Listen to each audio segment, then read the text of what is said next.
time for Me and My Golf. Total game series.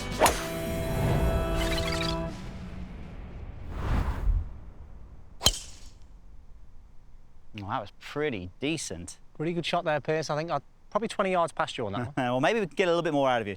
Hi, everyone. Today we're talking about driving. First of all, we're going to talk about how to hit the golf ball straighter, as well as hitting it past your playing partners, which is really important, isn't it, Andy? It is, yes, definitely. And also, I think the importance of what this club is supposed to do. Distance really has never been more prominent in the game. So if we can hit this as far as possible, then if we can get it further down the golf course, then we're certainly going to save some shots. Yeah, definitely. I think it's important, though, Andy, to start with some of the problems that we see. So what stops people hitting fairways, first of all, but also not optimising their drives? OK, well, let's start with the setup. So from the guys that come to see us for lessons, Piers, we see similarities, don't we? And I think most of the guys at home will know with the driver we would like to hit a little bit more on the way up to give us more distance. But to help us achieve this, we obviously want that ball position forward. But what we often see happen when we do this is as the ball creeps forward, so does the upper body. We get the upper body moving with it because it feels comfortable to our eyes. It almost looks like that's what it should look like when you're standing to the golf ball, doesn't it? Exactly. So we see the upper body creep this way, the head moves over the golf ball, but look at this now. My shoulders are almost tilted towards the target. I've got a lot of pressure in my lead leg, and from here, this is really going to encourage a more downward strike on the golf ball, which we know we don't really want if we want to be optimum. Also, take a look at the alignment, Piers, when I do this. My forearms and my shoulders want to point left, and we know when they do this, the club will want to swing left, and we know that brings in that horrible slice that, again, robs us of distance. I think what we need to do then, let's get some solutions to this then. How can we set up to hit it straighter and to optimise those drives? OK, well, let's just not guess the ball position. Let's make sure when we practice, we know exactly where it's going to be. So I'm going to drop my alignment stick down there here so I know exactly where it is. And let's really take a look at the alignment and the tilts that we create. So if I take my setup here, I'm just going to take it in my lead hand with that ball position forward. You can see from here, I'm nice and neutral with my alignment, but also my tilts. My trail hand's going to go on my right leg like here. And all I'm going to do from here, Piers, is simply tilt the right hand, slide it down a couple of inches to create this tilt in the spine. Love that. You can see the spine's tilted away here. The shoulders are still square to my target line, parallel to the feet line. And from here, I can go ahead now and put the trail hand on. What we don't want to do is get the right hand coming over like this, opening the shoulders and losing those good angles. OK, let's see what you got. OK. The first one wasn't too bad. I reckon I can get a little bit more out of this one. We'll get our launch monitor ready to tell you exactly what you did. OK, good. Definitely a high ball flight as well on that one. So we're looking at that there. So your attack angle, this is important to tell you this, is 1 degree up. So you were hitting up on the golf ball, which is good, but maybe we can get a bit more out of your optimum. And 285 carry, that's quite long, actually. That's pretty decent. Not bad. You're warming up, though, Piers. Definitely more left in there, yeah. So when we're talking about the best drivers in the world, we'll often see that they are quite different in styles, but when they strike the golf ball, they're often very similar, aren't there? There's a lot of similarities. So what are we looking for when we're striking the ball? So what we see the best players in the world do, I'm going to take my setup here and then go to impact. We see that the best players shift their weight into their lead leg. Their lower body is still moving towards the target, but we see that the hips are leading the shoulders. So you can see from here, my lower body is leading the shoulders. I'm still rotating the pelvis here and a little bit of the torso, but this is most important here. This is really how they use their body and also the ground to actually create that upward attack angle, which we know is so important. You look like a taller version of Rory McIlroy there. Yes, well, I'm not far behind him. Maybe not quite as long as him, though. OK, so, I mean, that's obviously really important that we understand how to get into that. But then when we talk about the golf swing, we want to be able to, obviously, you've got yourself optimum setup.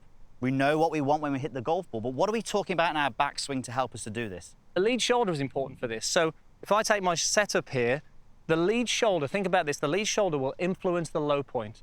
So the more my lead shoulder moves back in the backswing, travels back behind the golf ball, the more the low point now will be before the golf ball. This helps me then hit on the way up. And you think of Greg Norman and Tiger, who would really move that lead shoulder back.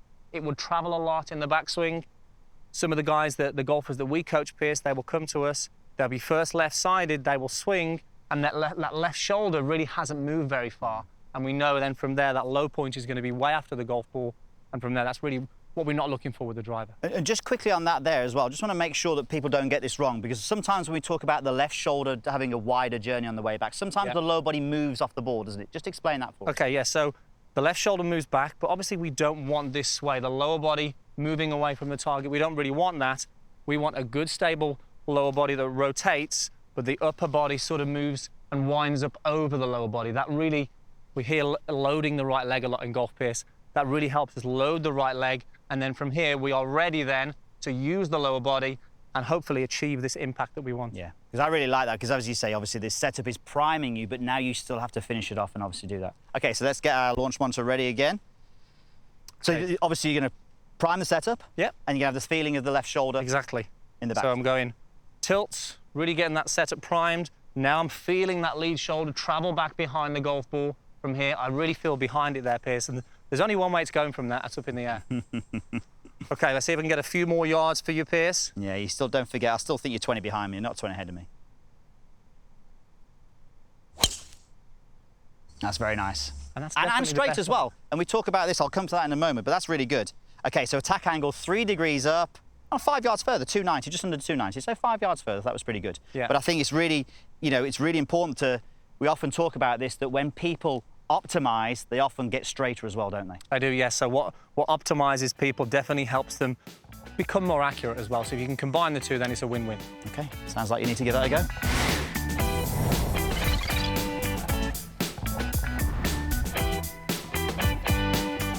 Well, Andy, I see you've got the driver in hand. We're at the Ladies Golf Club of Toronto in Canada. Let's give the viewers 2 great tips on getting more distance by getting a bigger turn and also getting rid of that slice. Yes, let's do it. We're talking about, we know that if we get a big turn in the backswing, then it can really help with distance. So people sometimes get this wrong though, don't they? Yeah, or focus on the wrong thing. They do, yes. And if you think about what we are looking to turn in the golf swing, we are looking to turn the hips and the torso. But what do most people focus on, Piers? They focus on turning the shoulders, and this can cause some issues. What we see people who focus on the shoulders is that as they swing back, yes, the shoulders are moving, Piers, but they're limiting the amount that they can move here. I've not really got much hip turn here. The lower body is fairly quiet, and from there, I'm not going to really hit it as far as I can. So all the focus is in the shoulders and not in the hips. Exactly. Instead of thinking about the shoulders, we're going to think about the midsection of the body, from the belt buckle to the mid part of the chest. If we can think about turning this area, it's going to help create a bigger turn. It's not just the shoulders. So take a look at what I do here. As I focus on turning the hips and the mid part of that body, take a look at the difference now as I move back, Piers. The body now has a massive turn compared to just thinking of the shoulders. That puts me more behind the golf ball, which we know is important for hitting up on the golf ball, and really helps me achieve a faster swing speed because I'm creating this bigger arc and bigger turn as well. Okay, so that's my focus on this shot then, Piers, just creating that movement from belt to middle of the body. Very nice. That looks pretty decent. It's a nice little draw. Nice little draw, which can often happen as well as a result. So if someone's struggling to get that hip rotation when they're just thinking of just doing that, how can they create more turn? Well, I think the key thing to understand is we're all different. We all move differently. So really, we want to give you as many options as you can to figure out what works for you.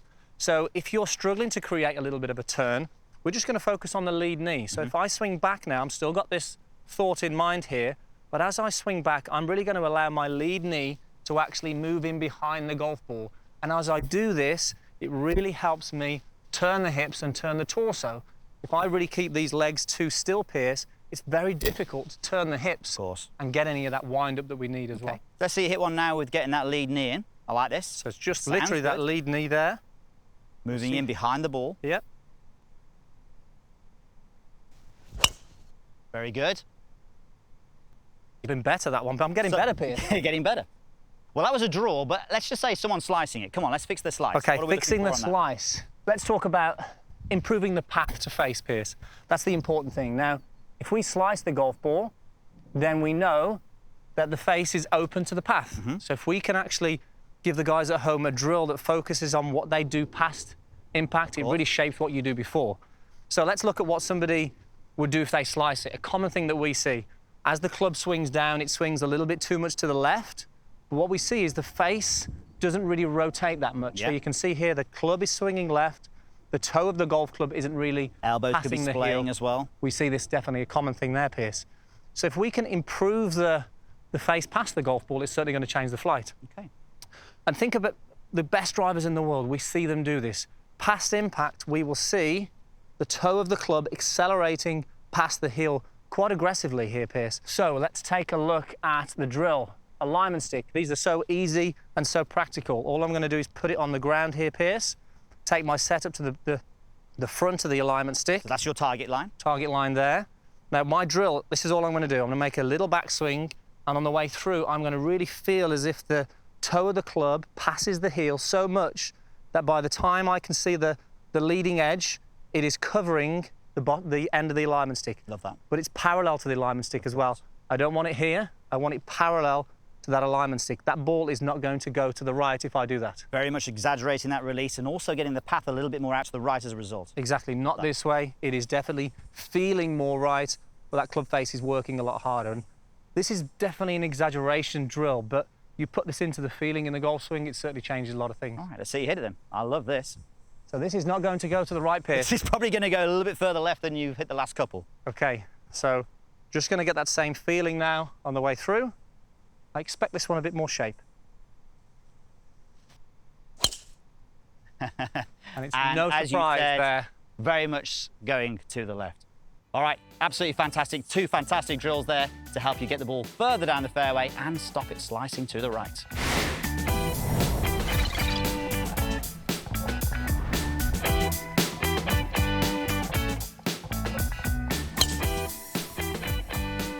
Pretty decent there, Mr. Proudman. Pretty decent. All right, so we've got a launch angle of 11.2, a spin rate of 2239, with a carry of 297 yards. So these numbers are really important when it comes to optimizing the drive, and that's what we're talking about now, how to improve your golf IQ. So Andy, we're talking about optimizing drives. Two of the main factors that we talk about, important factors, are the launch angle and the spin rate. What are they? Well, the launch and spin. And the great thing now about technology is we can measure things, can't we? These launch monitors help us really measure what's going on. And launch angle is basically the angle that the ball leaves the club face at impact, a key component in really helping us get the most distance out of it. Spin rate is simply the amount the ball is spinning as it leaves the club face as well. Two key components, if we get right, can really help us maximize those drives. Yeah, absolutely. So the thing, we hear about this optimizing all the time, don't we? Now, for the viewers watching, should the launch and spin be the same for everybody, or should it be different depending on the person? Definitely not. We want really the launch and spin to really suit that person. And generally, the lower the speed, the higher the launch and the higher the spin generally we need. And the higher the speed, the lower the launch and the lower the spin. So really, it's a matter of getting a fitting to find out really what launch angle and spin rate's going to suit you as the individual. Massively, massively important that you do this. Okay, so look, let's look at two of the main influences that we have on launch and spin. What are they? Well, let's take a look at loft. The most important thing, first of all, is what loft have you got on your driver and what loft are you presenting when you get back to the golf ball? This will largely influence how the ball launches, but how it spins as well. Really important that you get that right with a fitting if you go and get one. The next thing is the strike location. Where are you striking the golf ball from vertically on the face? Now, we've mentioned loft, Piers, but on a driver, we have this curvature to the face, which means that if you hit it below center, it's going to produce different launch angles to hit at the center. It's going to produce a lower launch with a higher spin. Not great for distance, pretty safe to hit the fairway, but not great for distance. If you hit it off the top of the face, it's going to launch it higher, spin it a little less. Good height, not bad for distance, but we're certainly losing ball speed as well, another key component, if we're hitting it not off the center. So it really is important to not only get the right loft, but also understand how the strike location really will influence that launch and spin. Let's have a go with a shot where we hit it a little bit maybe lower on the face. Let's see what we actually see. Let's see if what you were saying there actually is true, first of all. So let's see how it affects the distance, obviously, more importantly. Exactly. So all I'm doing on this one is just teeing it down lower. That's what's really going to help me hit it low off the face. So normal golf swing here, I'm just going to hopefully just get it towards the bottom of the face. Okay. Now, the good thing is with this, Andy, sometimes we don't need a launch monitor to tell us what the golf ball is doing. Exactly. That started low, and then it started to rise. Now, you know, 20 years ago, that was actually the preferred ball flight, but now we know with this modern day technology, that's not going to be as far as it's. But the one thing I will say, you know, you've hit the fairway. It's in play. It's in play. There's something in, you know, there's something in this. If you're a golfer, when you hit the fairway, maybe you can look at hitting it a little bit lower and doing that. But if you are hitting it consistently at the bottom and you do want to have more fun on the golf course and optimize, what should you do? Well, I mean, it's so simple, isn't it, really? And I think this is something we see as coaches, is that people aren't necessarily really taking enough care in how high they're teeing the golf ball. If you're hitting it low off the face, it's telling you a little bit about your golf swing, but also let's experiment with teeing the golf ball a little higher. Let's see if we can get it higher off the face. So simply for somebody who's doing that, Piers, tee the golf ball higher, and all my intention is on this one, I'm going to swing and I'm going to see if I can knock the tee out of the ground. Okay. If I can knock the tee out of the ground, it's going to give me a higher, hopefully, strike on the face and totally change the ball flight. It'll launch higher, go a little further with a lower spin as well. Okay. Very good. Now just do me a favour, we're not actually going to hit this one, but if somebody is hitting the golf ball high in the face and almost hitting the ground as well, what are the two things maybe in the tee height and what we do with the club that we can do at setup on that? We can just hover the golf club, and we like this one, sort of giving it a little tap before you're ready. You know, you can get yourself set and you can just simply just raise the club off the ground a little bit here and really focus on having this little bit of a smoother backswing, but having that little bit of elevation at the start can really help just lower the flight. And then maybe teeing it down a little bit. Tee down a little bit lower as well. Yeah. Well, go on, you may as well. I want to see you with the hover. I want to see you with the hover. Okay, now I don't hover normally, so I would expect this to be a little more off the bottom of the face, which is fine if you're somebody who hits it off the top of the face. It's all about understanding what you need and giving yourself what you need. Okay, so we'll get it set, we'll hover it, and then go. Maybe I should start hovering, Piers. That's pretty good. Maybe you should, maybe you should. Just shows how important those numbers are. So make sure you're not losing 20 yards on your playing partners, and make sure you speak to head pro or your local fitter to figure out how you can have a fitting just like this.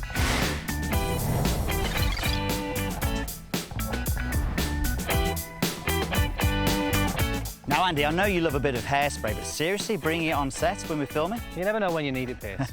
OK, so what we're going to do now is give you 3 fantastic drills with your driver that you can do on the driving range or even take onto the golf course. So seriously, what is the hairspray for? Well, it is strike spray, Piers, not hairspray. Okay. And you can get this actually from your local drugstore. It is foot spray. And really all we're going to do here is see what's going on the club face, where we are striking it. And we always say you can't improve what you don't measure. So we are measuring strike today. So we recommend that you get some of this, and all you're going to do is lightly put a coating on the club face. So as you can see there, a nice light coating on the face. This is going to tell me how good or bad I am, Piers. I'm a bit worried about this. There is no hiding at all right now. So it's going to create the awareness of exactly where you're hitting the golf ball, which is key if you want to improve with this one. And I'd love to see more people do this, Piers. Yes. So all I'm going to do here is just hit a shot, and we're going to see whereabouts am I hitting the golf ball on the face, from heel to toe and low to high. Let's get one going away here.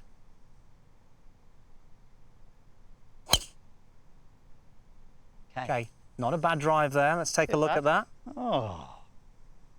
So as you can see, reasonably centred, a little bit off the toe there, so not too bad with that, Piers. I'd be pretty happy if I can get it there. Now, you're not always going to see it at the centre, unfortunately. No. We might start to see some patterns. If you're somebody who tends to strike it towards the heel, you're going to start to see some patterns. It might be heel, it might be toe, it might be even high or low, but now you have the ammunition to actually make some changes. So let's say you're hitting it off the heel, which is a common one amongst golfers. Just quickly, you would say how many shots hitting this to test this? 10, 15? Yeah, 10 shots is going to give you a good idea, really. So let's say you are somebody who hits it a little bit more on the heel. We obviously want to improve it, but how can we do that? And we like to use some feedback to almost force you into making that change. So some soft feedback, like a head cover maybe? Yep. It just so happens you have one there. So position the head cover just to the side of the golf ball like this. Not too close. There, Andy. So as tight as you can. So if you are going to strike it off the heel, you'll notice that actually there's a good chance you're going to hit the head cover, and really push it in tight if you're struggling with this. Okay. So if I can really now start to think, well, if I can make a golf swing and move the sweet spot of the club now a little bit closer to me, it's going to give me more chance of finding the middle or even the toe. And the toe isn't bad if you're doing this drill. Well, let's see if you can actually hit one a little bit out of the toe here by doing that drill. So I need to just, my task here is just miss the cover. Let's see if I can get one a little bit more towards the toe. So if you're somebody who is hitting that ball out the heel, that would be heaven. That was a little more than I wanted there, Piers, but if we take a look at this, that is miles out the toe, so I've gone a little bit too far there. If you're someone who's always in this heel area here, so if you're in this bit here all the time, you're going to take that toe. Exactly. So the awareness there is really important. But as you've seen, that's forced me to make a change. And if we make a change, then we're on the road to getting better results, which is the key. So, okay, third, final drill. When we're making swing changes, Andy, it's quite hard, isn't it? If we're thinking about all these movements and we're trying to center our knees or whatever, how can we go through this change well? Okay, so the important thing for this, we always say, go slow so you can, not fast so you can't. So if we're learning a new movement, it's so much easier to break down if we do it slow. So let's take the centered knees, for instance. If I go to the top of the golf swing, this happens so fast, it's hard. So what we're actually going to do is get you to hit some 100-yard drives. Yes, 100-yard drives. So swing to the top. I'm going to feel what I want, and I'm really going to hit some soft shots here so I've got the awareness to the move. If I create the awareness to the move, I can actually perform the move better, and then I can start to increase the speed as I get better at the movement. But so to start with, when you're doing something like centered knees for the first time, you're going to hit this, what, 100 yards, 150 100 yards yards? maximum, yeah, not much power in this at all. I love this. Just going to be aware of the feeling, so. This is a drill that Sir Nick Faldo used to do as well to get some rhythm, good sequence, but also work at changes in the golf swing. Love that. So simple. Very simple. Less about the shot, more about the focus on the motion, Piers. That's the important thing. So there you have it. Some very simple yet powerful drills, but it's up to you to get out there today to help improve your game.